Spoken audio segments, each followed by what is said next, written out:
Artinya supaya kita bisa tahu jumlah panjang data dari sebuah array. Oke, kalau kita reload, maka ada 4 nih jumlah datanya. Nah, supaya dinamis, 20 ini kita ganti jadi nama guru dot length, titik length. Nama guru titik length. Kayak gitu. I sama dengan I plus 1, atau kita bisa ganti dengan cara I plus plus. I plus plus itu artinya I sama dengan I plus 1. Penulisan di sebuah codingan ya, biar lebih sederhana pakai I plus plus. Untuk bagian console log kita bisa hapus aja. Nah, lalu kita console log di sini nama gurunya, ini hapus isiannya, nama guru dalam kurung alias siku-siku gitu, karena kita mau memapping datanya sebanyak I.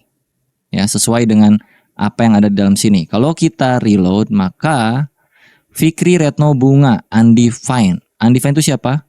Dea. Kenapa? Karena mulainya dari 1 bukan dari 0. Jadi kita mulai dari 0. Kalau kita reload, maka Dea Fikri Retno Bunga. Ini undefined apa? Karena kita pakai sama dengan di sini. Jangan pakai sama dengan.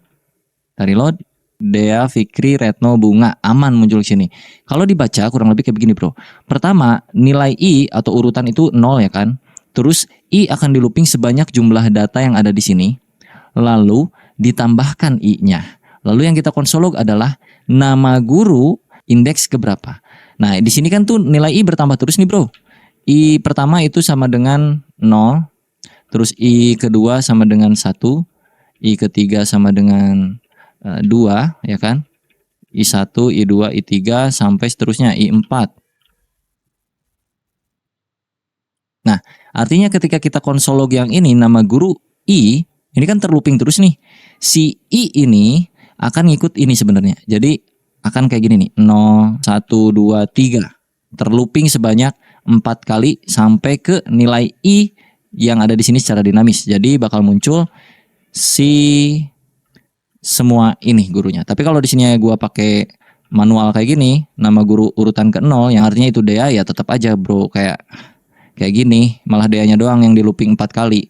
Kalau misalkan di sininya 1, berarti si Fikri akan terlooping sebanyak 4 kali. Sedangkan kita mau melooping ini semua supaya muncul terpecah-pecah semuanya, jadi di sini sebanyak I. Ya gitu. Dan kayak gitu hasilnya.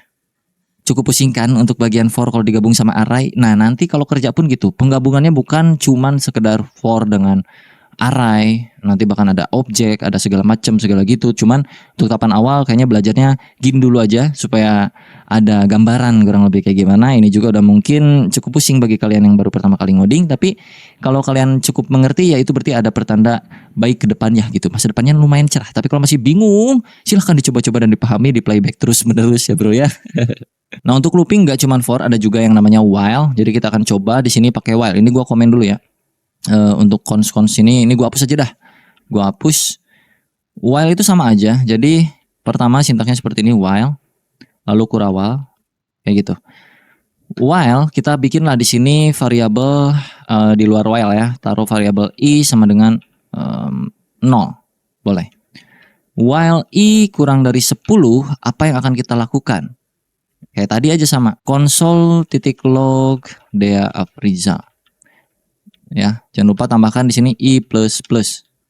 Jadi ini kalau dibaca, kita punya nilai I pertama kali nilai I-nya tuh 0. Terus kita looping dengan metode while, dia akan berhenti jika I-nya bernilai 10. Jadi kurang lebih kondisinya ada di sini dan tereksekusi di sini. Jadi kalau kita save, Dea Afrizal sebanyak 10 kali. Kalau ini gua ganti jadi 20 sama aja sebenarnya. Nah, berbeda dengan yang do while. Ini while ya. Kalau do while itu agak beda. Jadi kalau do while itu sintaksnya seperti ini. Do lakukan apa? While gimana gitu kurang lebih. Jadi do lakukan dulu misalnya console.log Dea Afrizal while I sama dengan kurang dari 10. Taruhlah. Ini while yang ini gua hapus ya. Ntar kita bakal tahu bedanya apa. Jangan lupa ditambahkan di sini I plus plus. Sorry di sini. Lakukan penambahan I, lakukan penambahan nilai I yang tadinya 0 sampai I-nya bernilai kurang dari 10 yang tadinya 0. Bedanya kalau do itu akan dilakukan dulu, dieksekusi dulu sekali ini penambahannya, baru dia akan mencari kondisinya. Kalau yang while dia akan mencari kondisinya dulu baru mengeksekusi. Tapi kalau yang do itu dia eksekusi dulu satu kali di sini baru ngecek ke kondisi. Jadi kalau kita reload itu masih sama aja kayak gini. Cuman kalau kondisinya nggak matching nih ya, taruh di sini 10 ya. Terus gua reload, maka dia akan tereksekusi de Afrizal satu kali. Sedangkan di sini kondisinya 10. Tapi di sini while-nya ketika i kurang dari 10. Sedangkan di sini i kan 10. Jadi harusnya tidak ada yang tereksekusi. Tapi kalau kita pakai while ini aman. Kalau pakai do itu bakal tereksekusi satu kali. Kalau pakai while nih, gue pakai while lagi ya. While i kurang dari 10, lakukan i++ console log de Afrizal. Nah, kalau tadi kan muncul ya de Afrizal di sini. Ini kalau gue reload, dia nggak akan muncul karena dia itu akan mencari kondisi ini dulu. Ya, kondisinya ini kan nggak cocok bro. I kurang dari 10 kan nggak. Ini kan 10 sama dengan 10, bukan kurang dari 10. Kurang dari 10 itu 9, 8, 7, 6, 5, 4, 3, 2, 1 kayak gitu. Nah, jadi si while itu nggak akan mengeksekusi codingan yang ada di dalam sini kecuali kondisinya cocok. Tapi kalau do while mau kondisinya kayak gimana pun dia akan mengeksekusi terlebih dahulu satu kali, baru dia akan pergi ke kondisinya. Gitu kurang lebih ya. Oke, untuk terakhir ada tugas kecil buat kalian semua. Jadi tugasnya kurang lebih kayak begini. Akan gua contohkan. Pertama, kita akan pakai yang namanya prom untuk mengetahui ya. Sorry, ini kita ganti tugas kecil. Prom untuk mengetahui saldo akhir dari apa yang diinputkan oleh user. Oke, ini tugas pertama. Lalu tugas kedua adalah menentukan hari dari tanggal yang ada saat ini di komputer kalian, di PC kalian. Oke, gua akan kasih clue nomor 2. Kalau nomor 1 kan itu mudah ya. Nomor 2 itu kita harus cari tahu dulu sekarang itu tanggal berapa. Jadi kalau gua bikin penampungan variabel di sini let hari sama dengan new date kayak begini. Kita save console log harinya biar tahu bener atau enggak. Kita refresh browsernya. Nih, harinya adalah Monday, Februari 06, 2023. Nah, kita tuh butuh monnya, Monday-nya, harinya supaya kita bisa tahu ini tuh hari apa, hari keberapa gitu ya. Jadi di sini gua kasih clue aja satu variabel hari dengan cara codingannya seperti ini, get day, kayak begini. Dan kalau kita console log, ini artinya objek dari JavaScript di sononya ya bro ya, kita panggil supaya kita bisa tahu hari apa sekarang. Kalau kita reload, dia akan muncul 1 karena sekarang hari Senin.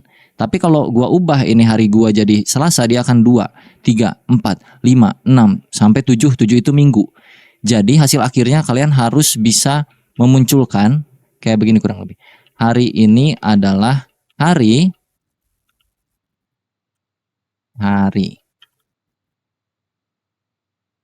ini adalah hari 1. Nah, satunya ini ganti jadi Senin. Ya, kalau 2 berarti jadi Selasa. Kalau 3 jadi Rabu kayak gitu-gitu. Ini mau console log, mau alert juga boleh. Terserah kalian. Tugasnya kurang lebih itu aja untuk kalian. Silahkan diulik semuanya.